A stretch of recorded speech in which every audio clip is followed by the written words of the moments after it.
Welcome, ladies and gentlemen, to this channel. Asanteni sana for that continued support. We are at 17,000 subscribers, and that's amazing. I want us to look at Mike Sonko. I had always maintained that Mike Sonko was a Trojan horse in Wiper Party. This is because despite the fact that he was impeached and he had a case that is still pending in court, one Stephen Kalonzo Musyoka handed over a ticket to Sonko to vie for Mombasa governor seat. And it will be very interesting because the question that begs is this: why will Sonko shift from Nairobi to Mombasa if he is still eligible to vie? If he knew very well that he's innocent on the faith that he underwent through the impeachment when he was Nairobi governor, why did he have to shift from Nairobi to Mombasa? And my feeling has been that Mike Sonko is being planted in Mombasa by Kalonzo Musyoka to checkmate on ODM influence in Mombasa. In fact, what has been my understanding is that Kalonzo wanted a candidate that he could use to have a stake in the Azimio, especially the Mombasa and Nairobi governor seats. Because the truth of the matter here is Sonko is one of the popular aspirants in this country. And you will be told, we have come to understand that not all popular aspirants make good leaders. There is a very big difference between popularity and service delivery. That is why, despite the fact that there were popular candidates in Jubilee Party, President Uhuru Kenyatta decided to handpick Igathe because Igathe was competent, and it's not about popularity, but it's about service delivery. Now, if Azimio are fronting Igathe because of service delivery and competency, why will they field Mike Sonko in Mombasa? Because Mike Sonko is going to be an Azimio candidate. But then, the latest reports that are emerging seems to be changing that narrative. Because Mike Sonko has tried to defend himself, saying that when he was with William Ruto had approached him and asked him to go and vie for the Nairobi governor seat through UDA. But he rejected that offer, and according to him, he did not want. But then, if you remember very well, sometime back, probably that was in February, Mike Sonko was saying that he tried to reach the Secretary General of UDA, Veronica Maina, for him to be allowed to be a member of UDA, and Veronica Maina refused. So that's why he opted for Wiper Party, Kalonzo Musyoka. But of interest to me also is how Mike Sonko was going to work with Uhuru Kenyatta. Because what I understand is, apart from the deep interest in Nairobi politics, or rather in Nairobi leadership, the impeachment of Mike Sonko was birthed by that bad relationship between Sonko and President Uhuru Kenyatta. And if Sonko is going to vie in Mombasa, for that to happen, the last call will be President Uhuru Kenyatta's call. If Uhuru Kenyatta will be committed that he has to send Sonko to political oblivion, then Sonko is not going to be on the ballot in Mombasa. But in this video, I want to tell you where there are deliberate efforts to block Sonko from even vying in that Mombasa seat. Yesterday, when political secretary generals of presidential aspirants and political parties, of parties fronting presidential aspirants, were meeting the IBC, the date for the governors to name their running mates remained the 28th April. But the ones for the presidential candidates was pushed to 16th May. And Wafula Chebukati was saying that the reason why they are giving that window for the governor aspirants and the other MCS and the other seats to take their nominations by 28th is because they want to take the papers to the institutions of Chapter 6. Chapter 6 is the one that deals with the ethics and these leaders in terms of your cleanliness to seek an elective office. And Chapter 6 is going to be a comprehensive work of the DCI and ESCC and all that. So you have to clear with the ESCC and clear with the DCI. If you have a pending case, Chapter 6 involves DCI, ESCC, and ORPP. Not ORPP, but Director of Public Prosecution, DPP. So you have to clear with those three. For those leaders that will be having pending files there, they are most likely that they are not going to vie and take this to bank. Because of Chapter 6, many heads are going to roll. Look at the fate of Evans Kidero, amongst other leaders, and even Ferdinand Waititu had decided that he's not going to vie because of whatever he also underwent through the impeachment. So, ladies and gentlemen, Sonko's candidature in Mombasa is becoming more complicated because even after coming out to announce that Ali Mbogo, who is the Kisauni MP,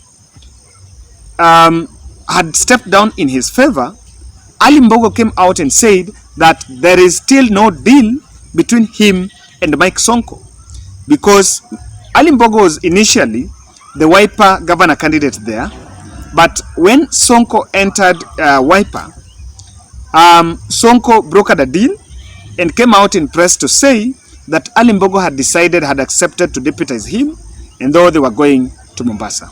So, because of these latest developments, there are clear indications that there are deep forces to make sure that Sonko do not vie in Mombasa. Personally, if you ask my opinion, if Sonko wanted to make a political comeback, he would have gone back to Machakos and maybe seek a Senate seat or some seat there, or even an MP seat. He will still make that comeback. But going to the governor, now that he was serving in Governor Nairobi, that he's going to be harshly judged, even by Mombasa voters. Even though I'm not a Mombasa voter, so I cannot speak on their behalf. But it is very clear that, again, Mombasa is an ODM zone. If Sonko is going to make it there, he's simply going to spoil the party in ODM. So it will be Sonko, Abdul Swamad Nasir, and Omar Hassan. So the question is, whose votes are going to be divided? Most probably, ODM supporters are going to vote for the ODM governor, Nasir. But then Sonko and Omar Hassan, likely, they are going to divide. But how about if Sonko merges with Hassan Omar? That's the likelihood. Getting to the Mombasa politics is going to be another interesting one. Now, ladies and gentlemen, let's look at why there are deep forces to block Sonko. If you're watching this video and you have not yet subscribed, kindly take a second and subscribe. Click the notification bell so that when we publish our videos, you will be notified. I'm still at home, of course, trying to spearhead some construction around, so there will be that noise perhaps in the background. Now, are you within Nairobi, Karen, Nairobi and its environment? That's basically Kiambu, Kitengela, Machakos, Karen, Lavington, Runda, and even any other part of the country. Then do you experience frequent blackouts? Then I have a solution for you. What you need to check out is this poster here. The Installate company have amazing offers on power backup systems. What I have to mention here is it will depend on what exactly you want.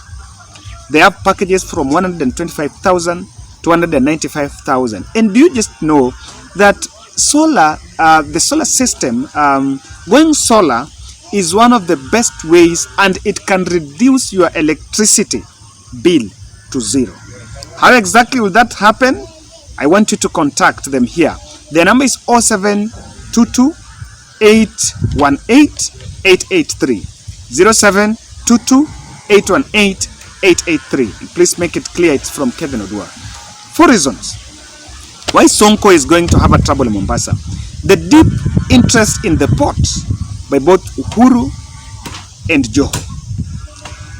One of the reasons why Joho, there's that good truce between Joho and Uhuru, is because the nerve of Mombasa economy, and let's just say part of the biggest economy of this country is at the port.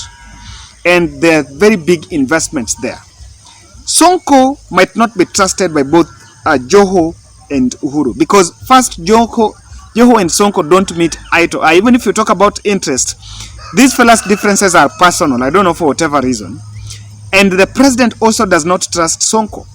So if Sonko is to be given the ticket there and to vie as a governor there, he might not play in the game.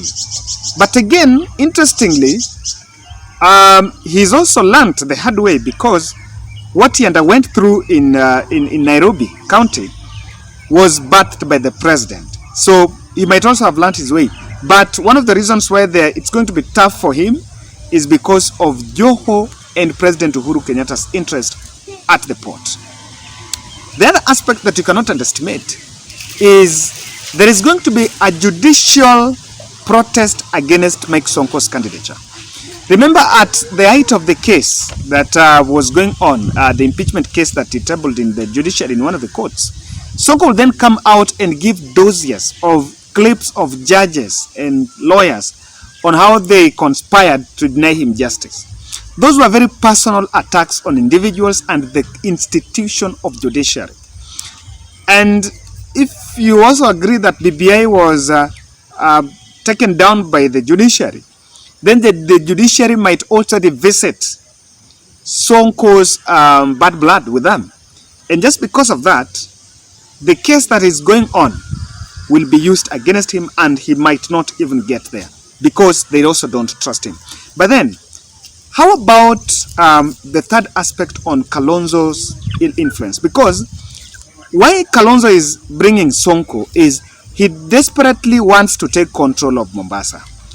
And the truth is, Mombasa is a county that has both Luo, Kamba, and all the other tribes. So, scheme to lock Kalonzo out of the coast will be interesting, because what Raila would want, because the coast is predominantly an ODM zone, Raila would want a status quo. Now, with an entry of a governor from Wiper Party, what this would mean is that Wiper is taking inroads there. So the bid to lock out Sonko, to lock out the coast, to lock Kalonzo out of the coast or out of Mombasa, will see an ODM party that commits itself and puts its resources and network to make sure that Mike Sonko do not get there, because Sonko is going to give those two candidates a run for their money. But then Ruto links are also emerging, because what he is simply saying that Ruto offered him the certificate under UDA, but he turned it down, is simply a blackmail. And if you ask me, that is a total lie. Maybe it didn't get there because Ruto stopped hanging out with Sonko long time ago. After the Kwale, I think after the Msambweni by-election, we never saw Sonko again hanging over with Ruto. And he had tried that even some of the senators that are supporting William Ruto did not defend Sonko in the Senate when the impeachment case was going on.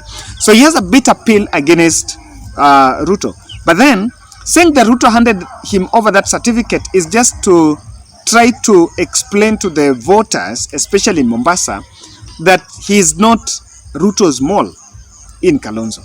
But that is a perception that has also been created by his competitors, that he's being fronted in Mombasa, not even by Kalonzo, but Kalonzo is working with Ruto to make sure that they stop Raila Odinga from the coast in what will be seen as a scheme ahead after the August 9th general election. Ladies and gentlemen, that's my analysis on this. And if you're a Mombasa voter and you're watching this video, can you give us an idea? What exactly is the kind of a governor that Mombasa really needs? Because Nairobi have found what they need. They need a performer. They don't need a politician. Nairobi needs a CEO. What exactly would Mombasa need? And is that person in Mike Sonko? Interesting. Let's see. Let me look at the comment section what you guys are saying.